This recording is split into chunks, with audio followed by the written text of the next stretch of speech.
Welcome back to Vertigo, a House of Bob Lancer campaign set in the distant Long Rim. Hi, I'm Dan. I'm playing Rusk Tillsen, call sign Vestige, the over-the-hill super soldier.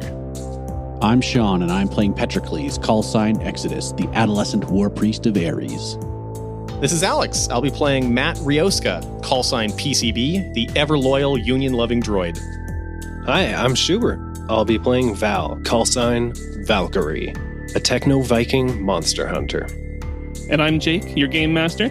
If you'd like to support the show, please give us a 5-star rating on Apple Podcasts, stop by our Patreon, or tell your friends about us. Roll on.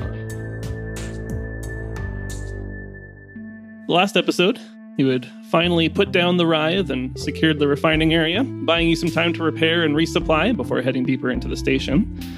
As you left refining, you walked into a heap of subalterns that had been battering against the refinery doors in a futile attempt to reach you. And the dark hallway leading further into the station lies before you. You're accompanied by Little Matt piloting the salvaged assault chassis, and also the Horizon Assault that survived the previous battle is currently slowly slinking backwards towards the entrance to the base here. That's right. Keep running. You run. Yeah, guys, do we want to do anything about him? That's not our priority. Do we want to roleplay with him a little bit and ask him, like, if he's going to keep helping us, or... We could talk to him. Hey, you, get out of that mech! I level my howitzer at him. Oh my god. That's a big thing to level at someone. Sending a big message.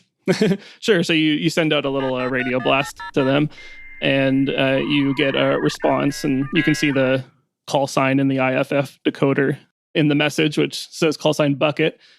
And Bucket speaks up and says, hey, thanks for the assist, but this is getting a bit out of hand, so I'm going to head out, leave this in the very capable hands of the Union. For the Union. For the Union, yeah, great. See ya, and continues to slink away. Do you really think you're getting out of here alive with those things running around? We're your best shot. They pause for a moment, and...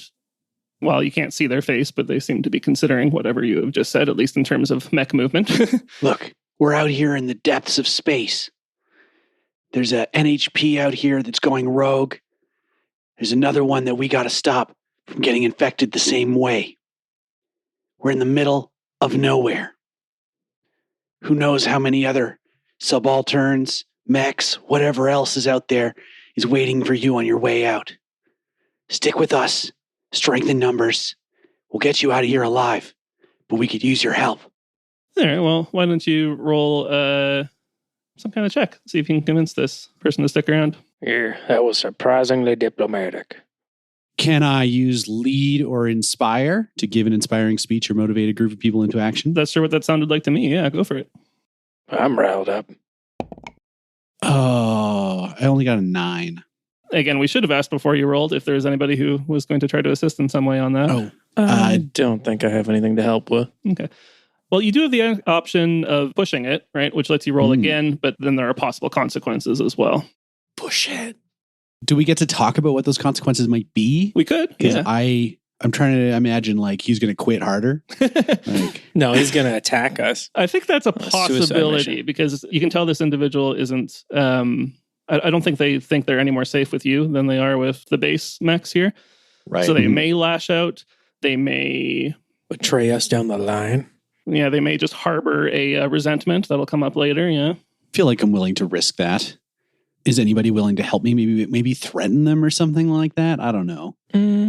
These guys would also be like Horizon Collective guys, right? Like That's the assumption, Dibs and what's his name who peed his pants? So those two, Dibs and we didn't name him, so Pants. Boy, I guess, were they were mercenaries, you know, so they weren't like they were working for Horizon, but they weren't members of Horizon. This person is probably a member of Horizon, as far as you can tell. Well, could we mention that his mercenaries have turned on him? And so I guess that's just more convincing, but... Yeah, no, I think that's worth mentioning. You kind of have like some intel, essentially, so that kind of would be like a reserve that you earned earlier. So I'm okay with that. That would give Petrakles an accuracy, and he only needs to roll a 1 on that D6 if he can manage it to get up to 10, which would be a success. So do you want me to just roll a D6, or do you want me to re-roll the whole thing? Oh, I guess that's right. We are pushing it. So yes, you should roll again, but with an accuracy as well. Yeah. Okay, I do so. 19. Oh. Much better. 19 is a success, but there will still be a possible consequence. This person doesn't necessarily feel any more safe with you, especially, with the kind of veiled threat that Matt just made there. So you know that they're going to be trying to bolt at the first chance that they get. But for now, they will continue to follow you. Good. We'll just have to lead the assault every time. Yeah, they're doing what we want, but they're not happy about it. Yeah. Yeah, just make them go first in every combat so they don't run away. Mm-hmm. Yeah, you're a frontline fighter, right? melee mostly. Rifles and grenades. The classic melee weapons. Close range rifles, you got it. Okay, well, then is the plan just to carry on down that hallway? Yep. Yeah. Cool. Do we talk about this giant pile of subalterns that fell through the door? You haven't really talked about it, no. That happened right at the very end of the episode. And that was as you guys were opening the door that would lead from the refinery further into the base. While you guys were taking your rest, you could hear just occasional bangs and pounds against the door. And you see now that, there's basically just a heap of scrappy, malfunctioning subalterns that had basically just crashed against the wall. And now that they were kind of in this room, which you had cut off from the base NHP's control, they just kind of disable and spill onto the ground. Would they have an NHP on board, or are they just spares that are somehow filling up the space? What's the story with them? In this case, it looks like they were just kind of being remote controlled because they shut down when they entered this room, right? So they were probably being remote controlled by the base. Could we harvest a remote from them or a transceiver of some sort? I have to imagine whatever remote control they have must be two-way if they maybe send back video or sound or something. Can we take something off it, use it to our advantage? Possibly. It's not like they're holding a communicator or anything. That would be something built into them, but it's possible with your hacking skills. Maybe you could, tear it open and access that if you wanted to. Yeah, I think I would like to try to do that. My training's in the art of war, but it seems like since we shut this computer down here and these subalterns shut down when they entered the room, it's like maybe they only have such a finite range. With this beacon deactivated, they're outside of the range of whatever's controlling them. Maybe we can even produce a counter frequency. Yeah, maybe. That might be able to disrupt what they've got. Or figure out some sort of way to sabotage whatever's sending the signal when we get back in range. Yeah. Like a proximity bomb. Matt, you seem pretty good with computers. Oh yeah, we'll just blow it up. Easy. We'll just blow it up. Yeah. That's my style anyway. Okay. What's the objective? What are you trying to do right now? Trying to get a piece of tech we can make use of later. Be more specific. What do you want to use it for? You want the transceiver so that we can figure out what their radio signal is or counter frequency it or something like that. Yeah. So how are they receiving it? So maybe that we can even listen in. Yeah. Listen in. Yeah. Get some clues, reverse engineer it somehow. Or are you asking us to be more specific? Well, no. To pick one. There was talk about causing explosions and counter things. You should be able to grab the radio from them essentially. And then, you can communicate back over that. If you want to kind of monitor that signal, then maybe I would ask for that hack or fix roll to kind of retune I would like to be able to, monitor what they're doing. I feel like that, might give us an advantage later on. Sure. 16. Success. Well done. These are human-sized things. So, you have to pop out of Big Mat and you start tinkering with the heads of these little robots here. And you dig in there and, pull out a transceiver and work with it, isolate the frequency that they were using and that kind of thing. You start trying to listen into the signal, and a lot of it is kind of, obviously corrupt or damaged or just gobbledygook. Letters mysteriously swapped around and that kind of thing. You get little tidbits here and there, and most of it is things like, where are they? They destroyed it. I must stop them. I must continue my work. The foreman will be mad when he returns. I have to find them, that kind of thing. Matt fills in the rest of the crew about this. It's more talk about the foreman. All right. I don't know what to think about that. You can keep that thing on hand, and if there might be some more chatter, you can tune in on later.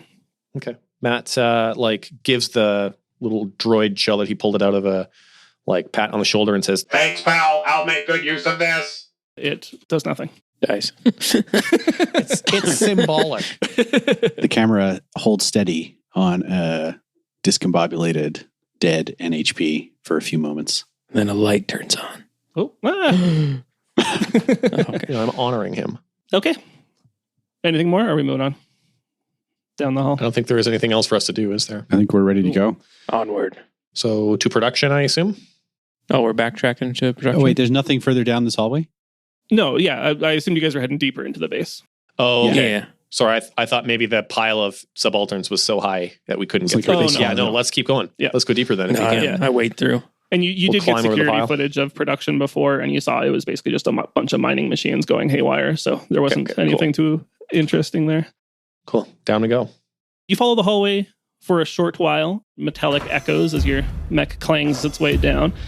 And before you get too far, you notice that part of the ceiling ahead has been roughly torn open. There's sheared metal hanging down, and along with a string of lights that kind of sway back and forth. Does it look like it was opened from the top, or has it been opened from the inside? Looks like it was opened from above. Can I send Biddy Matt to take a look? Yeah, you fire him off a little farther forward, and he can look up and see that it looks like it's kind of just the inner workings of the station above. So, it's scaffolding and pipes and oxygen conduits and that kind of thing. Looks like it was, dramatically torn open.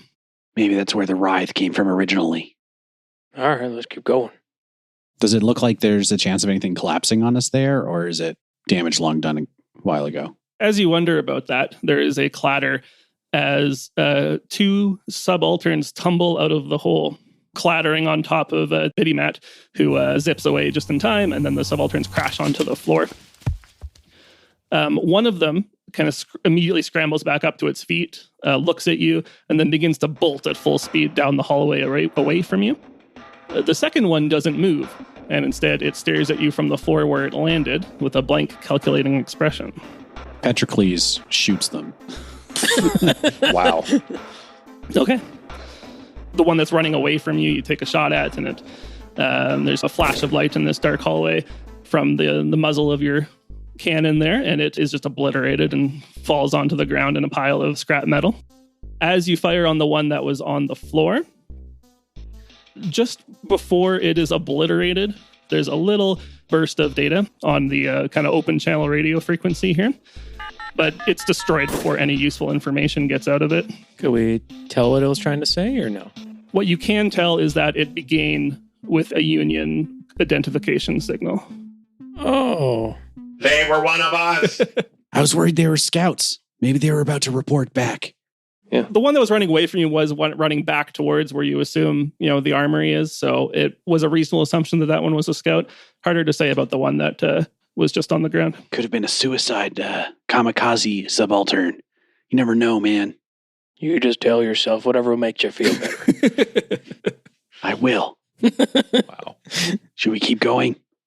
Yep, just a moment of silence, if you will. Oh my gosh. By the blood of Ares, sometimes an enemy's an enemy. Just in case you're unsure later, I'm not an enemy. I'm confident in that. I put 2 little notches on my dash for the 2 kills that you got. Oh my God. I have your name listed there. And yeah. Do you have one for everybody? Oh yeah. Y'all have names and notches. Like when a child grows against the doorframe, but you're doing it for How many war crimes I commit?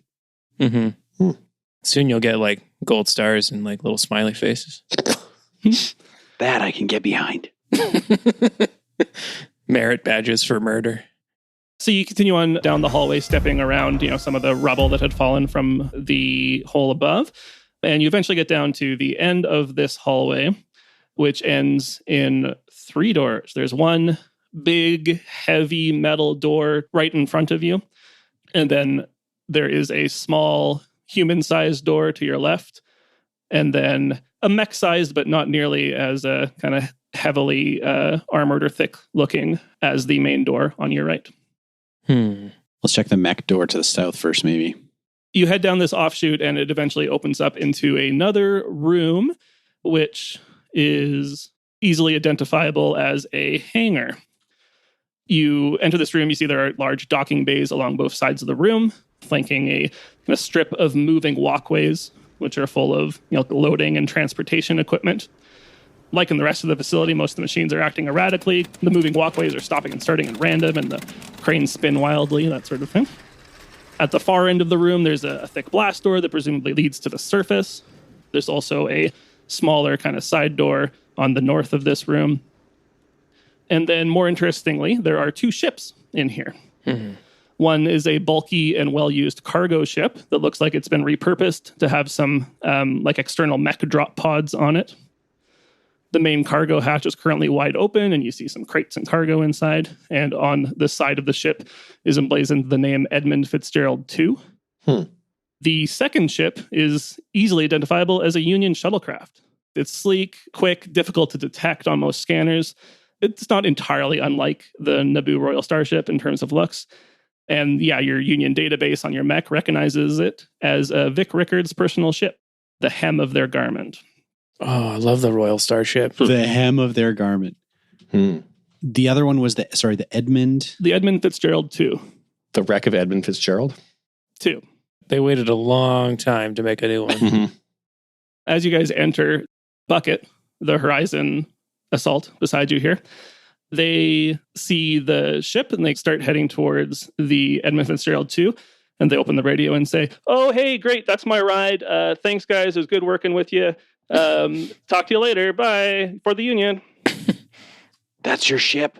I fire a warning shot in front of where the doors are. With your howitzer? No, I'd have to reload that if I fired it once. It's a waste of a warning shot, and it would probably kill everybody. He starts walking towards the Edmund Fitzgerald II. You fire a warning shot. It hits the ground in front of him. And when you do that, you see most of the equipment and machines in this room suddenly swivel and point towards you. Uh-oh. You see some cranes raising their arms and grasping in your general direction. There's a mining drill that has begun to power its laser emitter and aiming it in your direction. There's a loading truck here that has begun revving their engines. Oh my God. What the hell? Why? Not all of you can fight. Rusk, this one's your fault. I'm not threatened by a crane. The laser drill totally wildly fires off a blast of red energy that misses you, but seems to confirm its hostile intent. And to make matters worse, you see the Edmund Fitzgerald II has begun to power up. Oh, God. The engines sputter and begin to pull and strain against its docking clamp, but it seems to be held fast by the docking clamp. However, there is a cannon turret on its belly that has begun to spin and is aiming in the direction of you and the team. My bad. So this is not going to be a full-blown mech combat. Most of these things are not capable of causing severe damage to you, but they are still dangerous enough that you'll have to deal with it. But we're just going to resolve it narratively. So what cool things are you guys going to do to not get severely damaged or waste a bunch of resources fighting these guys? Not necessarily fighting, but dealing with this incident. I want to shoot the rails that the cranes would operate on. Like, if they can't move, they can't, do shit to me. So if I just, destroy the upward rails or whatever, then that cancels out at least a few things, so I take those out myself. Okay, yeah, that sounds good. Well, this certainly sounds like an assault to me, which is one of your skill triggers, so if you just want to roll assault, that works for me. That's not great. I got a 6. It's not great at all. I will push it. Sure. So yeah, if you push it, you can roll again. You still succeeded on a 10 or up, but there's consequences on a 10 to 20. What did you do? 6 again. Wow. All right, I'm going to push it one more time. No, just kidding. Oh my God. At this point, again, the cranes and stuff are not so dangerous to you, but I think it might be a matter of you have to expend a little more ammunition or something to deal with them. So you do have your ammo case. Yeah, maybe I use one of... Yeah, I'm going to use up one of your ammo case resources there. Okay. That is fair. You start firing at ground where the cranes are, but the cranes actually dive in front of it basically and start taking the hits. You have to switch to your explosive shot. So you fire off a couple explosive shots instead, and you're able to damage the rails enough that the cranes won't be able to bother you. But you're not out of the fire yet. The ship is the biggest threat. That weapon will actually be able to deal significant damage. And then there's the mining lasers as well. Petrakles will open a channel hoping that the ship can hear him. And he levels his gun at the ship's engines. And he issues a threat. I've got a target lock on your engines. You open fire with that cannon, you're not getting off this asteroid ever. 21. Ooh, that's quite good. You could see that the cargo bay doors of the ship were already open, and you make your threat, and you see from the kind of glow of the laser cannon on the bottom of the ship begins to dim, and you see a subaltern poke its head around the corner of the cargo bay and jump out and start running away. Excellent. Yeah, that's fine. Anybody got one more thing to do about the mining lasers? I think Val was just gonna kind of save on resources, so she doesn't want to damage it in any way. So she just hops out and just starts going to town with her axe. You can. Now, while these mining lasers are not a big threat to your mechs, they are probably a threat to a human being. So if you want to do that, great, but I'd make the roll risky, which means there would be consequences on a 10 to 20. Sounds good to me. Okay. Oh, I rolled a 6. Not only is it a failure, but a failure with some consequences here. I mean, Val is a seasoned fighter. You've toppled much greater foes than a mining laser, but there is just a quantity of them that you can't emerge completely unscathed. And you are going to take, Val, the pilot, a blast from one of these mining lasers. A searing red beam swipes across your arm as you're bringing down your axe to crush this guy. And you will take a little bit of damage to your pilot. So you have 1 armor, and you have 9 hit points, it looks like. So I'm just going to make it, I think, a d6 damage. I rolled a 2. -1 armor, just 1 damage. As the laser swipes across your arm, you get this, deep burn across your arm there, but you bring down the axe and, cut the last mining laser in twain.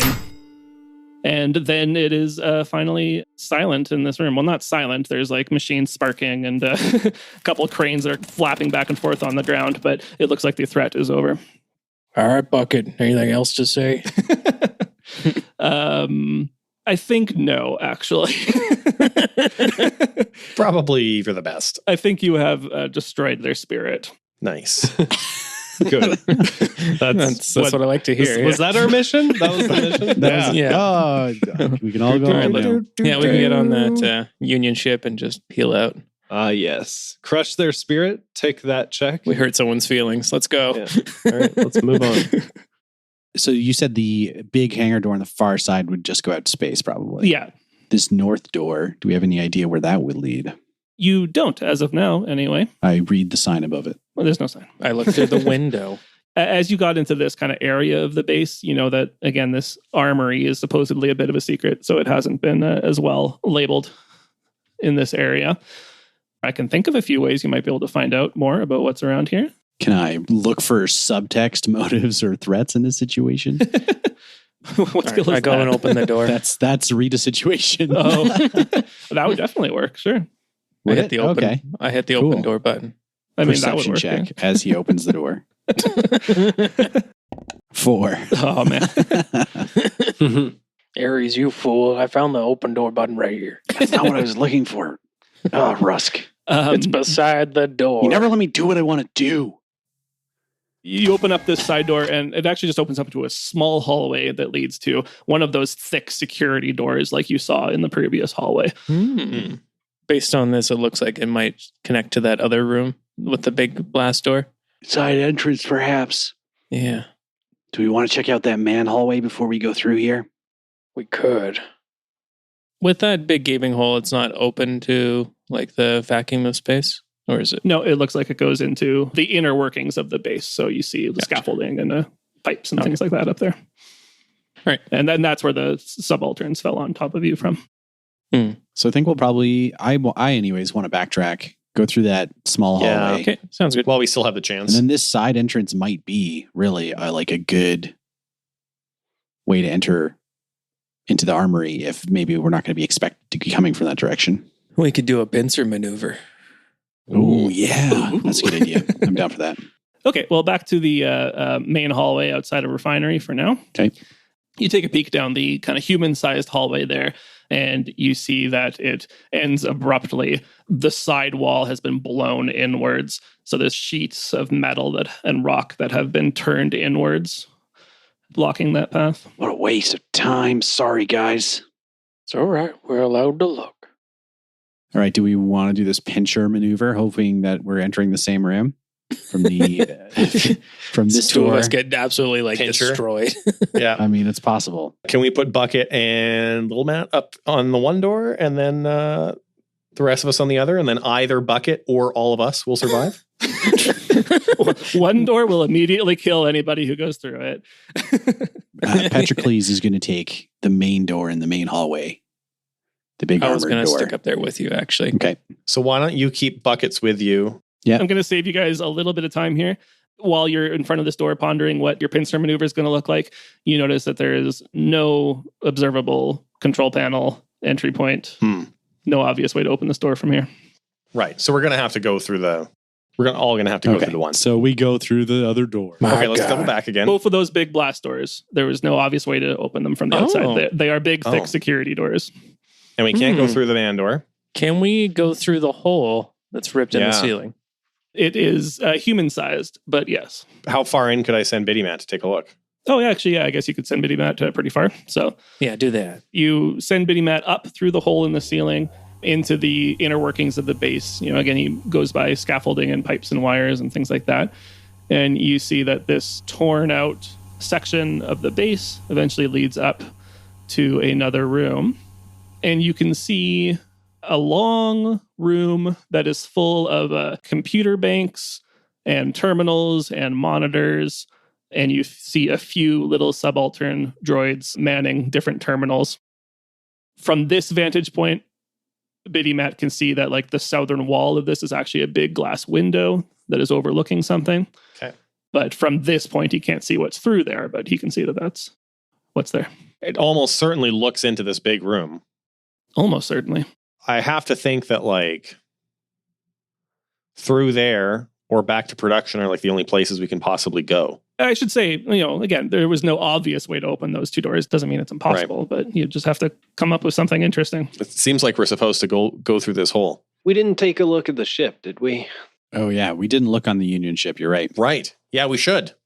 Yeah, I mean, the guy that we're trying to find, that's his ship, right? So we should take a look. Oh, that's his ship. Yeah, Vic Rickards. I just put that together. That makes sense. Yeah. He is Union. All right, we Right. backtrack again. Okay. That's front track. Matt, I said Union. For the Union. Thank you. We're all just itching to get to the action that we forget that we should also be investigating. exploring. That's Yeah. fine too, if that's what you guys want. Again, there are ways to open that door, but in the hangar, there were two ships. There was the Edmund Fitzgerald II, which sounds like it was the Horizon Collective ship that they came here on. And then there is the Hem of Their Garment, which is the Union shuttlecraft. Again, kind of a very sleek silver number. And yeah, I mean, it's waiting there for you. Val would like to take a look inside that. See if this guy is in here. Yoo-hoo, anybody home? Clang, clang, clang. You knock on the side of the ship. You hear nothing in response. All right, I go in. There's a little control panel, and Matt is able to figure out how to open it up with a little bit of hacking there. And you get into the ship. 0004. 0004, correct. Yeah. Security protocols have been updated since the incident previously. So on the inside of the ship, it's a small ship. It's meant to just carry a couple people at a time. Oh. There's a small living quarters in here and a little bit of storage, but not much. You know, it's small, but it's comfortable. Plush bunks and things like that. And there's nobody in here currently at the moment. You see the cockpit up at the front of the ship, and that's really about it. Is there any like supplies we could make use of? Any spare repairs or anything? I think you could probably rustle something up between this ship and the hangar as a whole. I would ask for some kind of roll, but Well, you ask for that roll and I will roll it because I would sure love to have some spare repairs. I just want to go rummaging through everything. Like between the two ships, like somebody had to have brought some spare equipment with them, right? sure. If you have a skill that you feel is relevant, you can add it. Otherwise, just roll a d20. Would I be able to assist? Yeah, and one other person can assist if you're just doing a straight roll for sure. I don't really think I have any applicable skills. You don't need an applicable skill if you just say how you're helping. If you guys are just taking the time to rip through this hangar and try to find anything useful, just roll a d20 with the advantage, and we'll see what happens. Okay. Let's do it. 7. I don't find shit. Val just cut everything up too much. Yep. Yeah. Looks like nothing useful was left behind.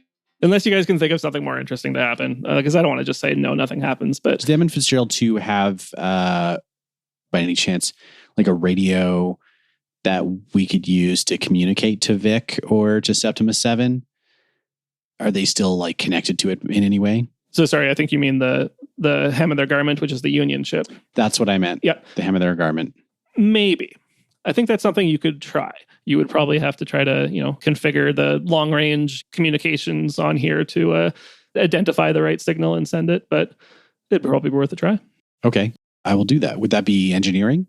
If you have a relevant skill, you'd be adding that. Otherwise, it's just the narrative D20 and get 10 or higher. Right. Engineering is for my mech. My bad. Yeah. Okay. So I have nothing. Val, you're in that. You're in the hem of her garment, right? Yep. And you do all sorts of like weird occult rituals with machines. Maybe you could help me out with this. They're not weird. No, sorry. You're weird. Look, Distinguished and deep and meaningful rituals. Look, Valkyrie, I didn't mean to deprecate anyone. No, it's cool. I mean, my religion's kind of weird. So yeah, we're both pretty weird. it's just space, man. This crew is not very culturally sensitive. Petrakles got a 22. Oh, with that's very Valkyrie's help. Who needs cultural sensitivity when you got roles like that? When you have the Union. For the Union. For the Union. You fire up the comms unit on this machine. First, you kind of look through the call logs a little bit to see if you can find out the proper channels to use and that kind of thing. And you're able to find out a couple messages that were sent between here and a source somewhere to the north of where the ship is located currently. It received a message from there, and then it also sent a message to the hallway where that tear in the ceiling was. And you see that was a message, looks like it was probably to a subaltern unit there, that it was trying to direct back towards the ship with the objective of getting to somewhere where it could send a message out for help, basically. Okay. Well, message received. Was there a second message? Sorry. Let me clarify that, because you did get a very good roll. So you dig through it a little further and you found that Septima, wherever she is on this base, geographically somewhere north of here, had sent a message. Basically, it had managed to take control of one of the subalterns, which it had sent to try to get to the ship so that it could get close enough to a Union facility to message for help, basically. You found that subaltern's kind of signal was dramatically cut short in the hallway there. I wonder what happened to it. So that subaltern had basically a small fragment of Septima on it that it was trying to get out for help. Gotcha. Good thing Val remembered to check out this ship. Yeah, good thing you killed those things earlier. That was good thinking. Look, it could have been anything, all right? I'm tired of explaining myself. We're in a battle. No, yeah. I wasn't being sarcastic. Okay. Rusk is always sarcastic with me, and I actually can't handle it. And you're able to triangulate those messages, and you know exactly geographically. I just pinged the map. It is just to the north of the hangar here, and I will confirm that it looks like this is just one big room in there that both of those blast doors lead to. Right. It looks like we're in the right area, but we need to find a way through those blast doors. Septima, at least at the time of sending this message, they're at least mostly intact. We should be able to help them if we can get in there. What if we use the cannons on the Edmund Fitzgerald and just shot the door? That's a cool idea. Would that work? Those cannons look pretty big. Thinking about what these blast doors look like, would that work, Jake?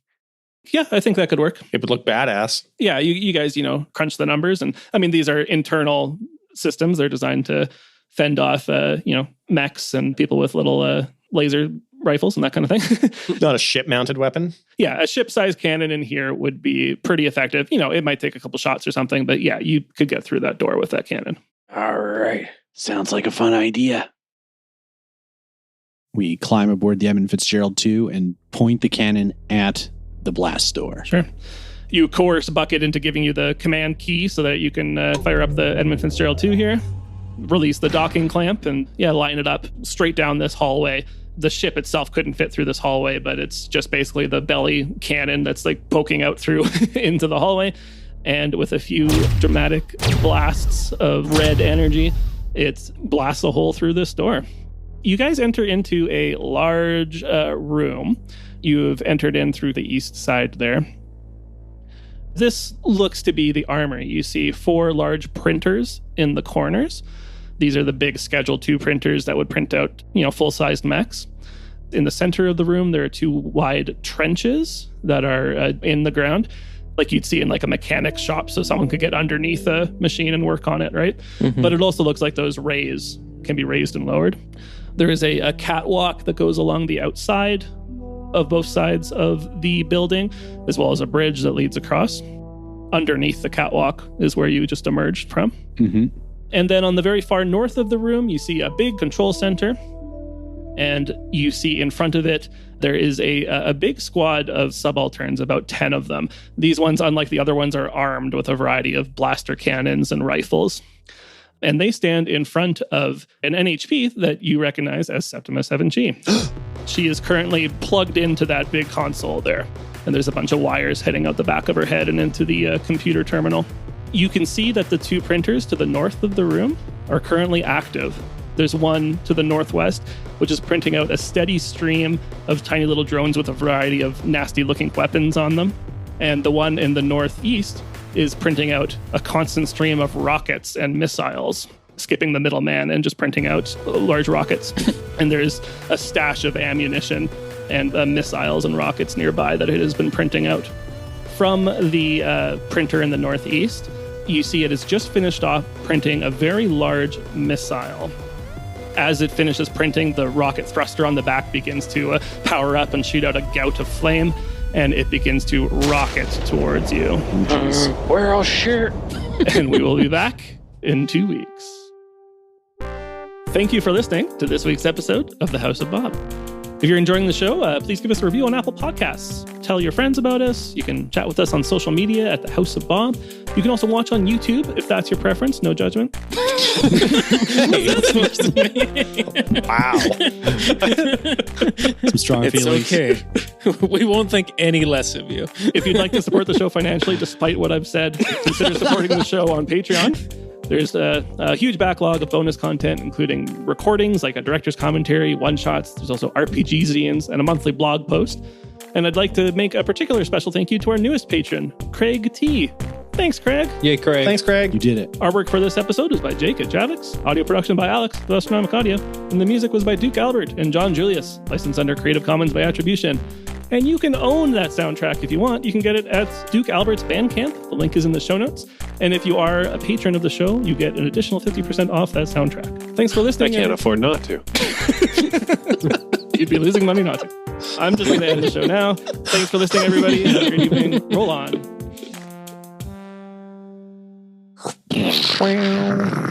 Or we're all just going, Oh my God. Thanks, everybody. There you go. Last time on the House of Bob, everyone got in a mech and we shot guns at each other and missiles. It was pretty cool. At each other? I don't know. Well, if you can consider everyone to be truly everyone, then yes, we were shooting at each other. The royal everyone. Yeah. The royal everyone. Yeah, I didn't want to exclude the NPCs. Yeah, Jake played 6 different people. Boy, more than that. 8 different people. Sometimes you have to kill a few innocents. I'm not going to respond to this anymore. Boop, boop, boop. Just moved you somewhere you can't see. Yep. Whoopsie daisy. It's so dark in here. Does anyone have night vision? I assume that's built in, Matt. Slick, queek. Whoa, queek? That's not a word. Sleek, It's quick. just saying quick. Yeah, right. I don't have time to say the whole word. Sure. Okay. Well, let's start with Dan then. Or I should say, let's start with Rusk. Rusk Tillsen. Rusk Tillsen. Super soldier extraordinaire. Or a 10 to 19. 11, 19? I don't know. There could be consequences. There could be consequences if the roll is one I don't like. Oh, yeah. So if it's a Odd number, numbers, yeah. yeah, if it's a number that sounds good to me, sure. That's reassuring. Jake's a math elitist. Yeah, 17. Ew, I don't like sevens. No. No, 7s aren't bad, yeah. Oh, and your waste recycling system is wrecked. Now it smells like poop everywhere. Please, something cool is happening. Stop ruining this moment. I'm sorry. Edit that out. Cut it. You peeing again, Dan? Yeah. Blast door, more like blasted. Glass door. Nice one. Glass door. Nice. Nice. Nice.